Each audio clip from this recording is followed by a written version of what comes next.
Democratic Senators Joe Manchin and Kyrsten Sinema are sticking with Republicans in defending the filibuster rules. Democrats were hoping the change would allow them to pass federal voting legislation, but the two Democrats would not budge. In an opinion piece for The Hill, Starr Hopkins wrote, "It is time for President Biden to stand up to them." He said President Biden has, quote, allowed Senators Sinema and Manchin to hijack the agenda and threaten to destroy his presidency. And Starr Hopkins is with me now. He's a Democratic strategist and the founding partner of the public relation firm Northern Starr Strategies. Michael, woo, this is a spicy op-ed you wrote. My goodness, you say that that the president is from a different generation, and that's okay. But the problem is we're not in that generation anymore. Customs have been trampled on, norms have been shattered, and coups have been attempted. These are trying times, and this country's tolerance for polite society and kumbaya moral victories is over. And you take the president, you take Senator Sinema and Manchin and everybody else really to task for this. So the gloves are off, and you say that there are different strategies that the president should be applying to Senator Manchin and Senator Sinema. Talk to us about why you think the strategy for Senator Sinema should be primarying her among the Democrats, withdrawing all financial support. And for Manchin, you think challenge him, and if he switches parties, so be it. Tell us why. Look, Senator Manchin has kind of held this threat over the Democratic Party that if we don't work with him, that if we don't allow him to shape policy, then he'll leave the party. Well, go ahead and leave the party then. You can't allow someone to hold a party hostage, especially when we have Republicans attempting to coup the government. I mean, when you have people on January 6th storming the Capitol to stop an election, and you then have Democrats talking about their friends with the very people who supported that, there's something wrong with this country. Kyrsten Sinema voted down healthcare legislation and then proceeded on that very same day to go to a fundraiser where healthcare lobbyists gave her millions of dollars. The system's broken.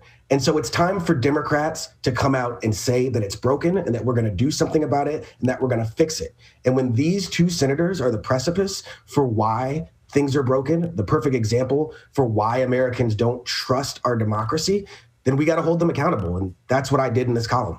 But explain the theory that you have about why it would be, if not fine, better to see Senator Manchin switch parties, which is something that most strategists say isn't going to happen. But why you think it'd be better for him to switch parties rather than remain a Democrat and, as you say, continue to insult the president and black voters. And you make it really personal in one point. You're talking about Manchin, when Manchin says Senate traditions are more important than making sure the children of Dr. Martin Luther King can still vote, or when Senator Sinema talks about how passing legislation that makes sure my grandmother can still vote is too divisive.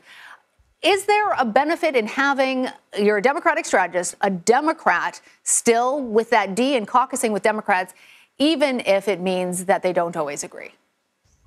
Look, Senator Sinema and Senator Manchin vote with Democrats on over 80% of legislation, but that legislation is legislation that gets over 51% of the vote anyway. So Republicans are voting on most of that legislation in support of. But it's the important thing, it's the Voting Rights Act that really we're failing to see support from Manchin or Sinema. And that legislation is at its foundation what makes America great. You know, my grandmother was born before African Americans had the right to vote.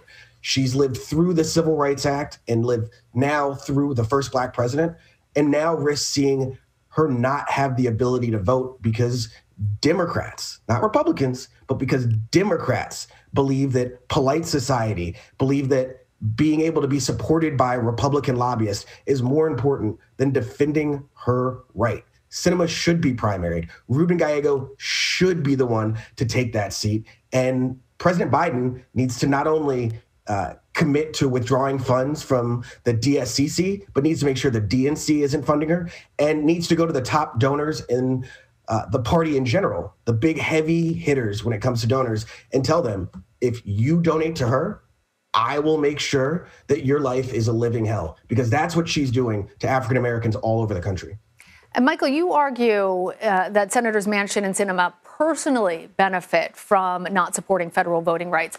How is that? Explain it. Well, Senator Manchin, for example, is invested in coal companies in West Virginia. In Build Back Better and in the infrastructure bill, there is legislation which has to do with clean energy. If African Americans and more Americans across the country were given the right to vote, and by given, I mean protected, their right protected, then Senator Manchin would not be able to benefit.